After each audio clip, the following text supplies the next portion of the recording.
Beyond boundaries. For many people who want to see wildlife, especially big cats, going on safari is the norm. Getting into a jeep, entering a park, driving fast to find them, photographing them to add to the countless images that now circulate on social media is what one thinks, what one does. But is this it? No, it's not. For wildlife, and especially large ranging carnivores, need more. When we were lucky enough to receive a Whitley Award 7 years ago, just like Munir, I spoke of how I wanted my daughters and my daughters' daughters to be lucky enough to see a leopard in the wild. For truly, it is a magical experience.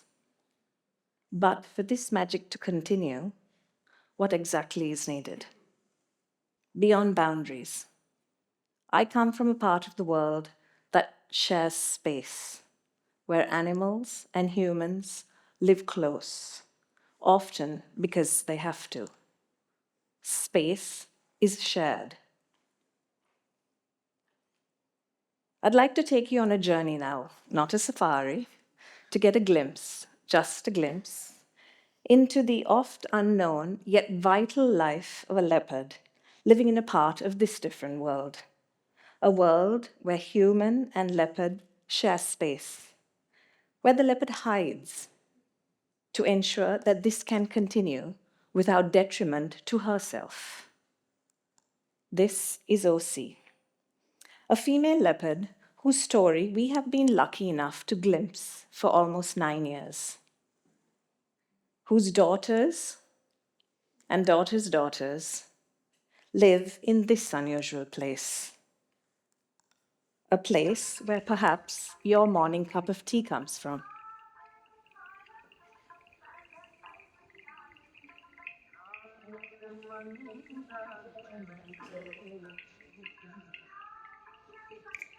Unlike other places where leopards do not live together with humans, here they choose to avoid humans by being almost completely nocturnal. That soundtrack you just heard isn't something that we just put on. It's the music from the local temple, highlighting how closely leopards and humans share space here. My journey studying leopards has brought me full circle, has brought me to the realization that for leopards and wildlife to continue to exist, it is these unseen homes, the places we don't usually think of when we think of wildlife, that need our attention. It is these often remnant forests and habitats, leftover wilderness, and sometimes not so wild spaces that holds a key to making sure wildlife remains. The connections that allow passage for animals to move, to rest, to mix, and for OC to find her next mate.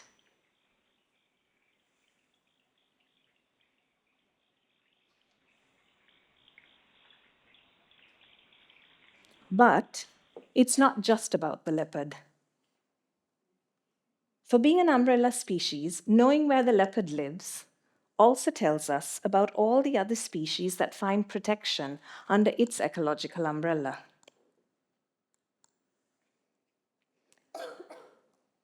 We first came across OC when we started work in 2016, trying to understand how leopards and other biodiversity navigated this unusual landscape, the tea plantation landscape. A year that saw 10 leopards sadly caught in snares. OC, together with other females, showed us where they chose to live, where on this much fragmented landscape, refuge was possible. And so the Corridors for Conservation initiative was born, identifying where leopards choose to move and take refuge, collectively protecting it, advocating for it, and restoring it. Peak Ridge Forest Corridor, Elbeth the Ridge Corridor. 27 kilometers of corridors across 20 estates and counting, together with 7 large regional plantation companies. And in this place where space is shared, leopards have learned to adapt and to live with humans. And humans, in turn, need to continue to live with them. But as economies improve and humans change their habitats, and the land gets more fragmented, this is a new challenge. There are more people on the land and less forest for Aussie and the leopards to shelter within.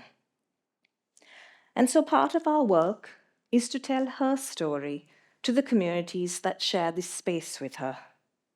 Our Forest Guardian programs aim to involve and engage the youth that are often isolated from the forest they live in proximity to. The tea plantation communities have historically been some of the most marginalized and isolated, often with little resource. And so providing them with resources and conversations on some of these habitats that they live in proximity to, the wildlife that they're with, and the importance of these shared spaces is often an eye-opener for them. There's also the possibility of improving OC's space, her home, removing the dangers of snares, restoring pockets of degraded land in collaboration with the tea plantations. Our team conducts monthly snare removal patrols. And in doing so, we also give awareness on the insidious impact of snare laying. This year alone, 30 snares have been removed thus far. And now our forest guardians are reporting back to us when they come across snares on the landscape. The successful rescue of snared leopards is improving, while the mortality rate of leopards is reducing. The spike that you see here is sadly what occurred during the COVID years, when there were more people returning to these lands, more mouths to feed, and sadly, poaching reared its ugly head. But thankfully, things are improving now. We were not able to be on the landscape at that time during those years because of the lockdown. But now, as snare patrols improve, things are definitely getting better.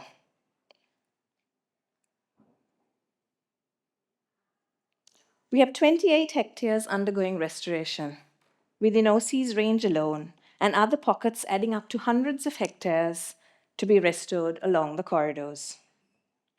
We're now replicating this model as shown to us by OC and the other leopards across the larger highland landscape to ensure that this UNESCO World Heritage Site that she calls her home, Sri Lanka's mist-clouded Central Highlands, continues to remain a home to leopards, wildlife, and resilient wilderness.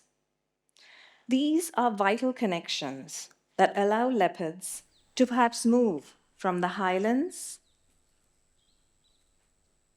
to the lowland monsoon forests, to the scrub jungles that sit by the sea, allowing for this species' continued existence and allowing for those safaris that so many of us go on to continue. And now, with our climate and habitats as a result changing, ever-changing, fast, and oft not for the better, we need to remember these unusual places, to identify and work hard to keep these ecosystems ever resilient, to ensure they survive, that they continue to provide refuge for OC, for her offspring, for my offspring, and for us all. Thank you.